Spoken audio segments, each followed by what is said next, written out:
ગત નગરપાલિકાની સાધારણ સભામાં જે બનાવ બન્યો એ મીડિયાના સોશિયલ મીડિયાના માધ્યમથી આપની સમક્ષ જ છે. વિજયભાઈ પર ઇજકારો હુમલો કરવો, એમને પાકિસ્તાની કહેવા, અપમાનિત કરવા, આ ભારતીય જનતા પાર્ટીના જે પણ કોર્પોરેટર છે એમનો એક સિરસ્તો બની ગયો છે. આ કોઈપણ સંજોગોમાં મિત્રો ચલાવી ના શકાય. મહત્વની વાત, જ્યારે ચીફ ઓફિસર શ્રી હાજર હોય, પ્રમુખ શ્રી હાજર હોય, એમની સમક્ષ આ ગુના બનતા હોય ત્યારે એમને ફરિયાદ દાખલ કરવી પડે. એમાં ફરિયાદ તો દાખલ કરવાની પછીની વાત છે, પણ બનાવને બનતો રોકવાની પણ એમની ફરજ હતી. પણ આપણે જોયું કે પોલીસ જવાનોએ સતર્કતા દાખવી અને એ બનાવને બનતો રોક્યો છે.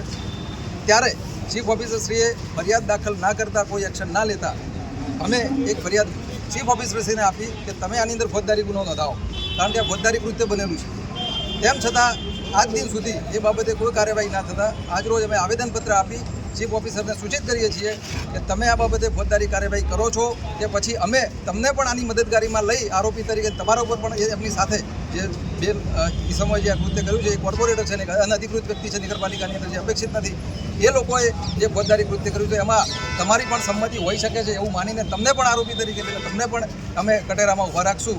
તો આ તબક્કે મારી વિનંતી છે કે સત્વરે કાયદાકીય પગલાં લેવામાં આવે. બીજી એક મહત્ત્વની વાત આપના માધ્યમથી લોકો સમક્ષ પણ મૂકવા માગું છું કે આ ખેલ, આ સર્કસ, આ ભારતીય જનતા પાર્ટી જે ડીસા નગરપાલિકામાં કરે છે છાસવારે બોર્ડ મિટિંગમાં, તો તમારી પણ ફરજ બને છે કે સારા માણસો ખુલીને ઇલેક્શનમાં આવો.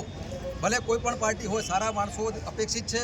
સારા માણસો ઇલેક્શન લડશે, સારા માણસો જો વહીવટમાં આવશે તો સુચારું પારદર્શી વહીવટ થશે અને એના પરિણામો આવનારી પેઢીને સારા પરિણામો એને ભોગવવાનો મોકો મળશે, સારું શિક્ષણ મળશે, આરોગ્ય મળશે, સારા રોડ રસ્તા મળશે.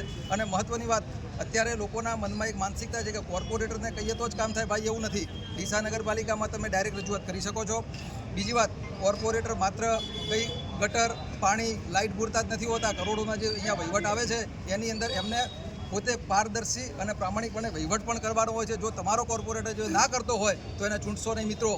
નવા લોકો, સારા લોકો, યંગ લોકો, પ્રામાણિક લોકોની જરૂર છે. આપને બે હાથ જોડીને વિનંતી છે કે ઇલેક્શનને મજાક ના સમજો, બહુ ગંભીર વસ્તુ છે. અને હવે હું અપેક્ષા રાખું છું કે સારા માણસો ચોક્કસ આગળ આવશે અને એક પ્લેટફોર્મ અમે એમને પ્રોવાઈડ કરશું.